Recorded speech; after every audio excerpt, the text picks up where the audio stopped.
ભારતીય ચલણમાં રહેલી ₹2ની નોટ એનો રોમાંચકારી ઇતિહાસ.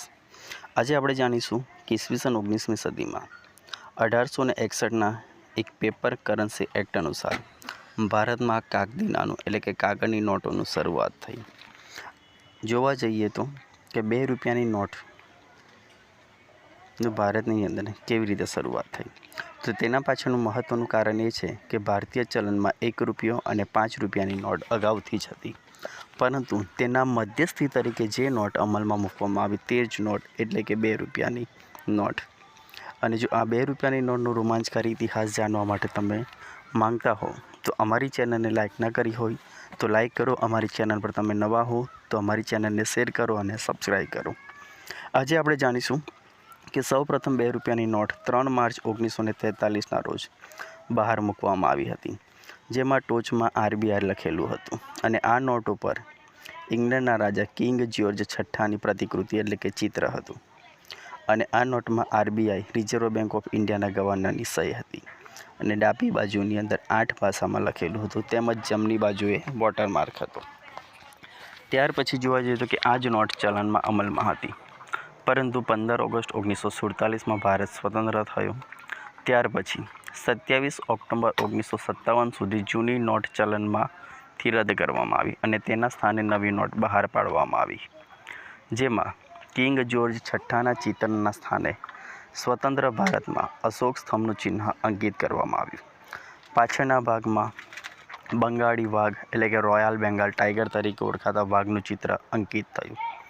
જમણી બાજુએ વોટરમાર્ક અને ઈસવીસન 1967માં આ નોટ જારી કરવામાં આવી, જે સમય જતા થતાં તેમાં વિવિધ પ્રકારના ફેરફાર કરવામાં આવ્યા.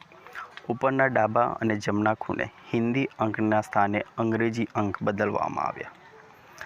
હિન્દીના મૂલ્યમાં ₹2 એવું વંચાતું હતું, એટલે કે વ્યાકરણની દ્રષ્ટિએ આ ખામી સુધારી ₹2 કરવામાં આવ્યું, જે સુધારો ઓક્ટોબર 1957માં થયો. ત્યારબાદ નોટનો રંગ જુલાઈ 1962માં જે નોટ બહાર પડી તેનો રંગ બ્રાઉન હતો. ત્યાર પછી 1965માં ઓગસ્ટ મહિનામાં જે નોટ બહાર પડી તેનો રંગ ઓલિવ ગ્રીન હતો. એપ્રિલ 1967માં ₹2ની નવી ડિઝાઇન સાથેની નોટનું કદ ઘટ્યું, એટલે કે નવી નોટ આવી અને નોટના કદમાં પણ ઘટાડો થયો, જેમાં વોટરમાર્ક પેનલ શૈલીયુક્ત ભાષાની અંદર RBI લખેલું તેમજ મોનોગ્રામ હતા. લેંગ્વેજ પેનલમાં પહેલાં 8 ભાષા હતી તેના સ્થાને 13 ભાષાને સ્થાન આપવામાં આવ્યું, તેમજ સત્યમેવ જયતે આગળની જમણી પેનલ પર નીચે લખવામાં આવ્યું, એટલે કે અશોક સ્તંભનું જે સ્થાન હતું તેમાં અશોક સ્તંભનું કદ ઘટાડી નીચે સત્યમેવ જયતે લખવામાં આવ્યું અને જૂન 1984માં સુધારો થયો. ત્યારબાદ મહાત્મા ગાંધી જયંતિની શતાબ્દી નિમિત્તે નવી નોટ અમલમાં આવી, જેમાં સાબરમતી આશ્રમના પરિસરમાં બેઠેલા ગાંધીજી એક પુસ્તક વાંચી રહ્યા છે તેવું ચિત્ર અંકિત થયું. RBI હિન્દીની અંદર લખવામાં આવ્યું અને વર્ષ 1976માં છેલ્લા પ્રકારનો સુધારો થયો કે જેમાં વિજ્ઞાન ટેકનોલોજીની સિદ્ધિને હાંસલ કરતા આર્યભટ્ટ ઉપગ્રહનું ચિત્ર અંકિત થયું. આ ભારતની ₹2ની સૌથી છેલ્લી નોટ હતી. અહીં જ ₹2ના નોટનો ઇતિહાસ પૂરો થતો નથી, પરંતુ તેના 2 મહત્ત્વની વિશેષતા છે.